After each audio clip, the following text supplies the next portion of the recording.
বোঝা যাচ্ছে না কেউ আসছে কিনা।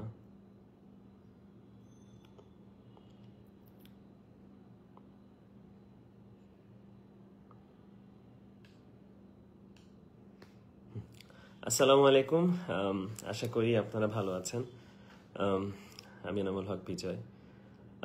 আজকে আমার কিছু কথা ছিল যেটা আসলে বলার জন্য আসছি। সেটার মধ্যে কয়েকটা উল্লেখযোগ্য কথা আশা করি আপনারা বুঝতে পারবেন। বিশেষ করে আজকে আমার যারা পছন্দের মানুষ আছেন, যারা আমাকে ভালোবাসে, তাদের উদ্দেশ্যে বলা এবং সাংবাদিক মাধ্যমকে বলা, সাথে বিপিএল এর যারা দায়িত্বে আছেন তাদের উদ্দেশ্যেও বলা। তা আমি আসলে প্লেয়ার মানুষ, এত কমপ্লিকেট করতে চাই না। আমি একদম সোজা সাপটা কথা বলতে চাই যে আসলে আমি আজকে আগের যে লাইফটা আমি করেছি সেটা আসলে দুইটা বিষয়ের উপরে ছিল। একটা হলো আমার পেমেন্ট সংক্রান্ত, মানে আমার পারিশ্রমিক, আর একটা এলিগেশনের উপরে। তো আমি আসলে এলিগেশনটা আমি আমার দিক থেকে কথা বলেছি, যেটা আসলে এখন লয়ার দেখছেন, সেটা পরবর্তীতে বিসিবিও জানাবেন যে কি হচ্ছে এবং আমার লয়ারও জানাবেন আসলে কি হচ্ছে। কিন্তু আগের যেটা ছিল পারিশ্রমিক বিষয়টা, সেটা নিয়ে আমি আসলে কিছু কথা বলতে চাই। আর সেটা বলা লাগতো না যদি বিসিবি আমাকে বিসিবি বলবো না, বিপিএল গভর্নিং কাউন্সিল থেকে আমার কাছে কোনো ফোন আসতো।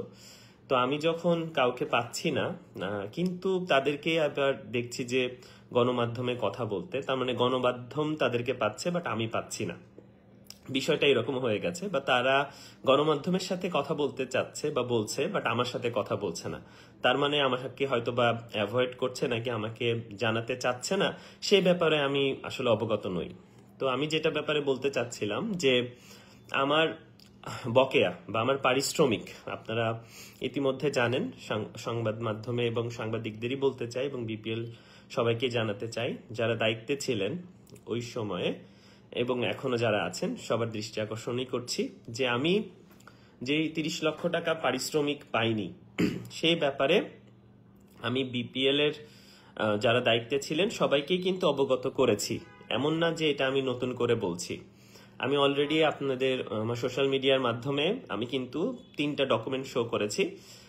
প্রথম ডকুমেন্ট ছিল আমার রাজশাহী টিমের সাথে এগ্রিমেন্ট, একটা ডকুমেন্ট ছিল আমার রাজশাহী টিমের যে চেকগুলো দিয়েছিল, যে চেকে কোনো টাকা নাই, আর থার্ড একটা দিয়েছি বিসিবিকে আমি মেইল করেছি, বাট যেটা অলরেডি 10-15 দিনের বেশি হয়ে গেছে, বাট বিসিবি থেকে আমি কোনো রেসপন্স পাইনি।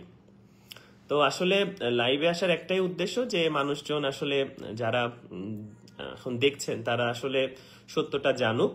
এবং আমি দেখলাম আমাদের বিপিএল এর প্রধান যিনি এসে এখন দায়িত্বে আছেন, তিনি এসে বলেছেন যে আমি ডিরেক্ট সাইনিং এর প্লেয়ার। তো ডিরেক্ট সাইনিং এর প্লেয়ারের বিপিএল এর আমরা কোনো দায়িত্ব নিতে পারবো না বা বিসিবি কোনো দায়িত্ব নিতে পারবে না। তো আমার কথা এখনই শুরু হচ্ছে যে ওকে, যদি দায়িত্ব নিতে না পারেন, তা আমি কাদের হয়ে খেলেছি? রাজশাহী টিমের হয়ে। তো রাজশাহী টিমটা আসলে কাদের নেয়া? অবশ্যই বিসিবির নেয়া। ওকে, যদি আমি ডাইরেক্ট সাইনিং এর প্লেয়ারকে আমাকে পেমেন্ট না দেয়া হয়, তাহলে আমার বেস প্রাইস কত ছিল? আমার বেস প্রাইস ছিল 40 লক্ষ টাকা। তো 40 লক্ষ টাকা যেটা বেস প্রাইস, যেটা আমি ড্রাফটে বিক্রি হব, সেই টাকাও তো আমাকে বিপিএল পেমেন্ট করেনি। আমার তো মাত্র 10 লক্ষ টাকা বেশি দিয়ে আমি বিপিএল এ সিগনেচার করেছি। তার মানে আমার 40 লক্ষ টাকা বেস প্রাইস ছিল যেটা ড্রাফটে আসছে, আর 10 লক্ষ টাকা এক্সট্রা দেওয়ার কারণে আমি বিপিএল এ ডিরেক্ট সাইনিং করেছি। আমার কথা হচ্ছে যে সেই অ্যামাউন্টটাও তো আমি পাইনি। এবার আসতেছে কমিটমেন্টের জায়গা। যে ডকুমেন্টসগুলো আপনারা দেখেছেন সেগুলো তো দেখেছেন, এখন আসতেছে কমিটমেন্টের জায়গা। তো বিপিএল চলাকালীন আপনারা কথাটা একটু ভালো মতো বুঝলে বুঝতে পারবেন যারা শুনছেন, যে বিপিএল চলাকালীন সময়ে যখন আপনারা সবাই অবগত আছেন যে রাজশাহী টিম একটা প্র্যাকটিস বয়কট করে, সেটা পেমেন্টের ইস্যুর কারণে, যে তারা পেমেন্ট দিতে পারছে না। এবং আপনারা এটাও জানেন সবাই যে হোটেলে মালিককে আটকিয়ে রাখা হয়েছিল, সে পেমেন্ট দিতে পারছে না, বাসের পেমেন্ট দিতে পারছে না, বিভিন্ন রকম সংক্রান্ত জটিলতা ছিল। তখন আমাদের সাথে বিসিবির যারা দায়িত্বে ছিলেন ওই সময় বিপিএল এ তাদের সাথে কথা হয় এবং আমাদের সেখানে আমি বারবার বলেছি উপস্থিত ছিলাম আমি, ইয়াসির রাব্বি, আকবর আলী, আমি, তাসকিন, আমাদের প্রেসিডেন্ট স্যার ছিলেন তখন ফারুক স্যার, মঞ্জু ভাই এবং আকরাম ভাই। তখন আমাদেরকে রিকোয়েস্ট করা হয়, আমি বারবার বলছি আমাদেরকে রিকোয়েস্ট করা হয় যে প্রপার ওয়েতে আমরা যেন আবার বিপিএল এর সবকিছু প্রপার ভাবে পালন করি, মানে আমরা ম্যাচ যেন খেলি, আমাদের ম্যাচ যেন বয়কট না হয়। আমরা এমনও চলছিল যে সকাল পর্যন্ত যে কি হবে, রাজশাহী টিম মাঠে নামবে কিনা বা দুপুরে নামবে কিনা, এরকম একটা সাসপিশিয়াস ঘটনা কিন্তু তখন ঘটছিল। কিন্তু আমাদেরকে বিসিবি থেকেই এবং বিপিএল থেকেই বলা হয় যে এরকম কোনো ঘটনা ঘটলে বাংলাদেশের বদনাম হবে এবং বিপিএল এর বদনাম হবে, এইরকম একটা বাজে ঘটনার সম্মুখীন বিসিবি হতে চায় না এবং বিপিএল হতে চায় না। এবং এবং তখনই কথাটা আমাদের আসে যে কমিটমেন্টের জায়গা থেকে যে তোমরা এই খেলাটাকে সুন্দরভাবে শেষ করো, পরিচালনা করো, পেমেন্ট যেটা আছে তোমাদের ডিরেক্ট সাইনিং এর প্লেয়ার হওয়া, ড্রাফটের প্লেয়ার হওয়া, হোয়াট এভার ইট ইজ, এটা আমরা নিজেরা পেমেন্ট পরিশোধ করব, এটা নিয়ে তোমাদের কোনো প্রবলেম নাই। ঠিক আছে, তখন আমরা কি করলাম, আমরা খেলাটাকে কন্টিনিউ করলাম, আমরা বিপিএলটা সুন্দর করে পরিচালনা করলাম। তখন আমরা আর মালিকের সাথে কথা বলার দিকে ছিলাম না। এখন যেহেতু আমি ডিরেক্ট সাইনিং এর প্লেয়ার, বারবার বলা হচ্ছে ওকে ডিরেক্ট সাইনিং এর প্লেয়ারের বিধায় আমি খেলাটা বয়কট করতে চাচ্ছিলাম যে আমি খেলবো না, মালিক আমাকে টাকা না দিলে আমি খেলবো না।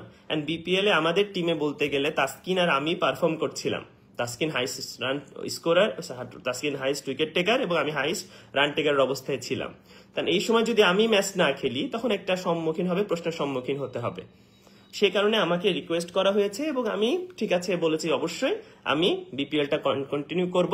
বিকজ অফ দ্যাট বিসিবি আমাকে বলেছে, কমিটমেন্ট দিয়েছে যে আমি খেললে বিপিএল এর মানটা ঠিক থাকবে বা আমরা খেললে বিপিএল এর মানটা ঠিক থাকবে, এটাতে আমরা বয়কট করলে বিপিএলটা চরম পর্যায়ে নষ্ট হবে। তো এই কারণে আমরা কিন্তু খেলাটা কন্টিনিউ করেছি। এবার আসতেছে টুইস্টটা হলো যে আমরা যে এলিগেশনের শিকার হয়েছি তা আমরা কিন্তু বিপিএল ইন বিটুইন ম্যাচের মধ্যেই ঘটনার কারণে হয়েছে, এরকম ঘটনাই বলা হচ্ছে যে আমরা বিপিএল এর মধ্যে হয়েছে। তা আমরা যদি খেলাটাকেই বয়কট করে ফেলতাম তাহলে তো আমাদের বিপিএলটাই খেলা লাগতো না, কোনো এলিগেশনও আসতো না, কিছুই আসতো না। তো খেলার কারণেই আমাদের এলিগেশনস গুলো আসছে, কথাটা এরকম ভাবে হচ্ছে। তা আমার কথা হচ্ছে যে আমরা বিপিএল এ কন্টিনিউ করলাম, বিসিবিতে যে কথাগুলো আমাদেরকে বলেছে কন্টিনিউ করার জন্য খেলাটা আমরা কন্টিনিউ করি এবং আমরা কন্টিনিউ করেছি বিসিবির সবার কথা শুনে। এবং কন্টিনিউ করার পরে এখন যখন যারা দায়িত্বে আছেন তারা যদি এসে বলেন যে ডিরেক্ট সাইনিং এর টাকা আমরা দিব না, তাহলে ব্যাপারটা কেমন দাঁড়ালো? তার মানে কি আমরা ইউজ হলাম? এমন হলো ব্যাপারটা যে ওই সময় আপনারাই বললেন, আমাকে কমিটমেন্ট করলেন যে আমাকে টাকা দেয়া হবে, আমার পারিশ্রমিক দেয়া হবে, কিন্তু এখন আপনারা বলছেন 1 বছর পরে এসে জাস্ট বিপিএল এর 1-2 দিন আগে আপনারা আমাকেও না টিভি ইন্টারভিউর মাধ্যমে জানানো হচ্ছে যে ডিরেক্ট সাইনিং এর কিসের টাকা? তাহলে ব্যাপারটা কেমন হলো? যদি এটাই হয়ে থাকে তাহলে আমরা কোথায় যাবোটা কোথায়? আমরা কাকে বলবো? মানে এটা কেমন ধরনের আচরণ হতে পারে আমাদের সাথে? এটা তো মেনে নেওয়া যায় না। আমার পারিশ্রমিক, আমি কষ্ট করে বিপিএল কমপ্লিট করেছি, আমি সর্বোচ্চ চেষ্টা করেছি এই টিম নিয়ে ফাইট করার জন্য, আমি বিপিএল এ সেঞ্চুরি করেছি, আমি হাইস্ট রান টেকারের 5ম তালিকায় ছিলাম, আমি সর্বোচ্চ চেষ্টা দিয়ে বিপিএলটা সুন্দর মর্যাদার মাঝে আমি শেষ করেছি। এখন আপনারা এসে আমাকে যদি বলেন যে ডিরেক্ট সাইনিং এর কোনো পেমেন্ট আমরা দিতে পারবো না, তাইলে তো আমি মানতে পারবো না। কারণ আপনাদের সাথে আমাদের যে কমিটমেন্টটা হয়েছে, এটা কমিটমেন্টের জায়গা, তাহলে কথা কোথায় থাকলো? কমিটমেন্ট বলে কিছু নাই এবং আপনারা সেটা অস্বীকার করবেন যে আপনারা আমাকে কমিটমেন্ট দেন নাই। এবং এখন কথা হচ্ছে যে কেউ যদি এসে বলে আমি তো তখন এই গ্রুপে ছিলাম না, আমি তো তখন এই দায়িত্বে ছিলাম না, আমি তো তখন মিডিয়া ডিপার্টমেন্টে ছিলাম বা আমি তখন অন্য ডিপার্টমেন্টে ছিলাম। আমার কথা হচ্ছে যদি ডিপার্টমেন্ট ওয়াইজ চিন্তা করা হয় তো মিডিয়া ডিপার্টমেন্টের মানুষ এসে তো এখন আমাদের বিচার শুরু করতেছে না? তাইলে 2টা চ্যাপ্টার ভাগ হয়ে গেল। পেমেন্টের ইস্যুটা সে দেখতে পারবে না, কিন্তু আবার লিগ্যাল ইস্যু যেগুলো আছে সেগুলো নিয়ে কথা বলবে, কিন্তু আবার পেমেন্ট ইস্যু বলতে পারবে না। দুই ভাগ হয়ে গেল যে এটা নিয়ে উনি কথা বলতে পারবে বাট এটা নিয়ে কথা বলতে পারবে না, বা এটার দায়িত্ব নিতে পারবে, এটার দায়িত্ব নিতে পারবে না। ব্যাপারটা এরকম হয়ে গেল না? এরকম তো হওয়া উচিত না। যদি আপনি দায়িত্ব বুঝেই নেন তাহলে টোটাল বিপিএল এর দায়িত্বটা বুঝে নেন, আগের বছর যা যা ঘটেছে সবকিছুর দায়িত্ব বুঝে নেন। আমার কাছে তো আমি অবৈধ কোনো টাকা চাচ্ছি না, আমি যে আমার পারিশ্রমিকটা এবং আপনার যেটা কমিটমেন্ট দিয়েছেন সেই টাকাটাই তো চাচ্ছি। আর এটা এমন বড় অঙ্কের কোনো টাকা নয় আপনাদের কাছে, সেটা আমার কাছে হইতে পারে এটা অনেক বড় অঙ্কের টাকা, কারণ আমি বিপিএল খেলার সময় আমি অর্থ পাইনি। এরপরে বিপিএল এর এই ধরনের আজে বাজে নিউজ যেটা মিডিয়ার মাধ্যমে ছড়িয়েছে এবং ওইটার কারণে আমি প্রিমিয়ার লিগেও সাফারার হয়েছি, এবং ওইটার মাধ্যমে এই বছরও আমাকে বিপিএল থেকে দূরে রাখা হয়েছে। তাহলে আর্থিকভাবে আমি আর কত ক্ষতিগ্রস্ত হব? আমার সম্মানহানি হচ্ছে, আমি আর্থিকভাবে ক্ষতিগ্রস্ত হচ্ছি। আমি আসলে যাবোটা কোথায়? সেটা তো আমার উত্তর লাগবে, লাগবে না? তো আমার কথা হচ্ছে যে আপনারা যদি এইভাবে হাইট করেন বা কি বলে বিড়াল আর ইঁদুরের মতো খেলা করেন, তাহলে তো আমার কাছে মনে হয় না জিনিসটা সুইটেবল হবে। আমি এখনো বলছি, আমি কিন্তু বিসিবির বিপক্ষে না। বিসিবি আমার গার্জিয়ান, এখনো আছে, সারা জীবন থাকবে এবং সারা জীবন ছিল। আমি আমি তিনটা জিনিসকে সবসময় রেসপেক্ট করি। একটা হলো আমার পরিশ্রম, আমি যে পরিশ্রম করে এত পর্যায়ে আসছি, আমার সামনে পিছনে কেউ ছিল না, আমি যথেষ্ট পরিশ্রম করে এই পর্যন্ত আসছি এবং একা ফাইট করে এখানে আসছি। সে ভালো খেলছি খারাপ খেলছি হোয়াট এভার। সেকেন্ডটা আমার যত ভালোবাসার মানুষ, আমার ফ্যান, বা আমার ফ্যান বলবো না, আমার বন্ধু, ভালোবাসা যারা যারা আমাকে পছন্দ করে একটু হলেও তারা। দ্বিতীয় হলো বিসিবি আন্ডারে আমি আন্ডার 19 খেলছি, 17 খেলছি, এ টিমে খেলছি, বাংলাদেশ টিমের হয়ে খেলছি, তাদেরকে আমি সম্পূর্ণ মর্যাদা করি। কিন্তু বিপিএল এর যে ইনসিডেন্টটা হয়েছে এটাকে প্লিজ আপনারা একটু আলাদা রাখবেন। এটা নিয়ে আমি মনে করি না যে এটা নিয়ে অন্য কোনো, যেমন আমাকে বিপিএল থেকে আলাদা করা হয়েছে, তো বিপিএল এর পেমেন্ট ইস্যুটাও আপনারা একটু আলাদা করে দেখবেন। আমি না বিসিবির বিপক্ষে, না আমি কারোর বিপক্ষে, আমি আমার জন্য ফাইট করছি। আমার আগে পিছে কেউ নাই। আমার যে 30 লক্ষ টাকা আমি পাই, সে ডিরেক্ট সাইনিং হোক what ever it is, BCB আমাকে কমিটমেন্ট করেছে বলে আমি বিপিএল খেলাটা কন্টিনিউ করেছি, আদার দেন আমি কন্টিনিউ করতাম না। না আমার উপরে কোনো এলিগেশন আসতো, না কিচ্ছু আসতো না যদি আমি খেলাটা কন্টিনিউ না করতাম। ব্যাপারটা তো তাই, খেলার কারণেই তো এইসব হয়েছে। যে বিপিএল খেলা নাই তার কাছে তো ইলিগেশনই নাই, আমি যেহেতু খেলেছি সে তো আমার ইলিগেশন আসছে, ব্যাপারটা এরকম হয়েছে। আমি যদি নাই খেলতাম ওই সময়, তাহলে ইলিগেশন কোনো কথাই ছিল না। তা আমার পেমেন্ট যেটা আছে এটা আমি চাই বিসিবিতে যারা সেই দায়িত্বে ছিলেন এবং এখন যারা আছেন, আপনারা কথা বলেন, নাহলে আমার সাথে কথা বলেন, আমি আপনাদের সাথে আসি, এসে আপনাদের সাথে কথা বলি, কথা বলে জিনিসটা সুন্দর করে পরিশোধ করে দেন। আমি খুব ভালো আছি। আমি যেহেতু কালকে এনসিএল এর ম্যাচে চলে যাব, আমি চাই কালকে আপনারা কথা বলেন, বলে আমাকে জানান যে না আমার পেমেন্টটা আপনারা পরিশোধ করেন। আমি এই দায়িত্বে ছিলাম না, আমি এখন আসছি। আপনি ভাই আগে যে দায়িত্ব ছিলেন, এখন যে দায়িত্বে আসছেন, আপনি তো বিসিবিতেই আছেন বা বিসিবির দায়িত্বেই আছেন, আপনি সব জানেন, সবকিছু বোঝেন। এখানেই সবাই আছে, এমন না যে সবাই আলাদা চলে গেছে। মঞ্জু ভাইও আছে, আকরাম ভাইকেও পাবেন, ফারুক ভাইকেও পাবেন। আগের যা ঘটনা ঘটছে, যা হয়েছে সবকিছু আপনারা জানেন। আপনারা জেনে বুঝে আমার পেমেন্টটা পরিশোধ করলে আলহামদুলিল্লাহ, আমি আমার আর কিছু বলবো না, কারণ আমি পরিশ্রম করে ক্রিকেট খেলছি। আমার পারিশ্রমিকটা না দিলে আমি তো অবশ্যই আমি কথা বলবো।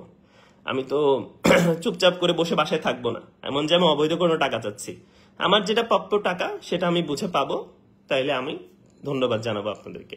এবং এই কথাটাই আমি, যেহেতু তাদেরকে ফোনে পাচ্ছি না, বলার সুযোগ নাই, বা আমাকে ডাকাও হয় নাই যে আমি বলবো, আমি ইচ এন্ড এভরি ডকুমেন্টস দেয়া আছে আমার এই যে আজকে কথা বা বক্তব্য। আশা করি আপনারা বুঝতে পেরেছেন, আশা করি আপনারা হেল্প করবেন যেন এটার একটা সমাধান হয়। ধন্যবাদ সবাইকে, ভালো থাকবেন। ইনশাআল্লাহ পরবর্তীতে কোনো বিষয়ে যদি ইনকোয়ারি থাকে অবশ্যই আমাকে বলবেন, আমি অবশ্যই লাইভে এসে দরকার হলে আপনাদেরকে উত্তর দিব। ভালো থাকবেন, আসসালামু আলাইকুম।